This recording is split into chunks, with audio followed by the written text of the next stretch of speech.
অমুক আমলটি করলে আপনি একেবারে ছোট বাচ্চার মতো নিষ্পাপ হয়ে যাবেন, বা আপনার সব গুনাহ খাতা মাফ হয়ে যাবে, আপনার সব ভুল ত্রুটি মাফ করে দিবে আল্লাহ তাআলা। এই দোয়াটা পড়লে এটা হয়ে যাবে, ওই দোয়া পড়লে আল্লাহ সব গুনাহ মাফ করে দিবেন, এই কাজটা করলে আল্লাহ তাআলা সব গুনাহ মাফ করে দিবেন।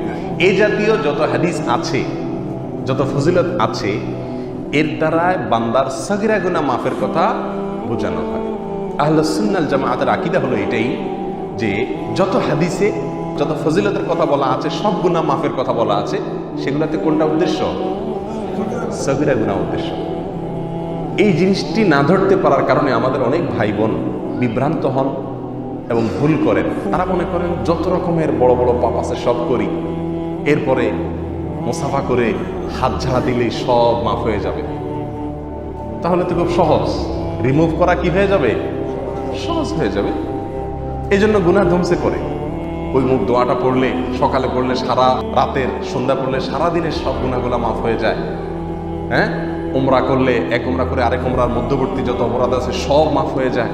তাহলে তো কবিরা গুনাহ করতে টেনশন নাই, একটা উমরা করলে ক্লিয়ার হয়ে গেল, মুসাফা করলে ক্লিয়ার হয়ে গেল। ব্যাপারটা কি তাই? না, এটা ভুল।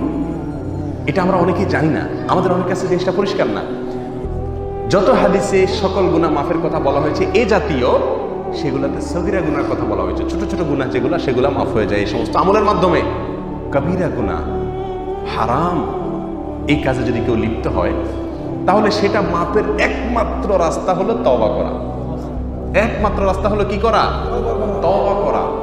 আল্লাহর কাছে লজ্জিত হয়ে ক্ষমা চেয়ে সেই কাজ আর না করার ব্যাপারে প্রতিজ্ঞা করা, এটাই হলো তওবা।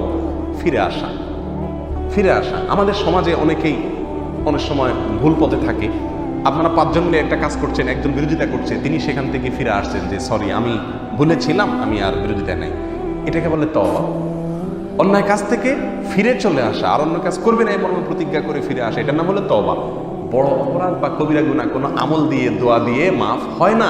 বড় গুনাহ, কবিরা গুনাহ, হারাম কাজ, এটা মাফের একটি মাত্র রাস্তা, সেটা হলো কি? তাওবা।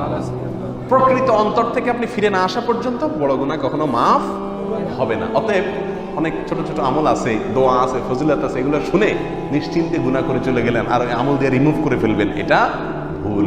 সব গুনাহ থেকে যাবে। তওবা ছাড়া বড় গুনাহ কি হয় না? মাফ হয় না। আল্লাহ তাআলা আমাদেরকে বুঝান।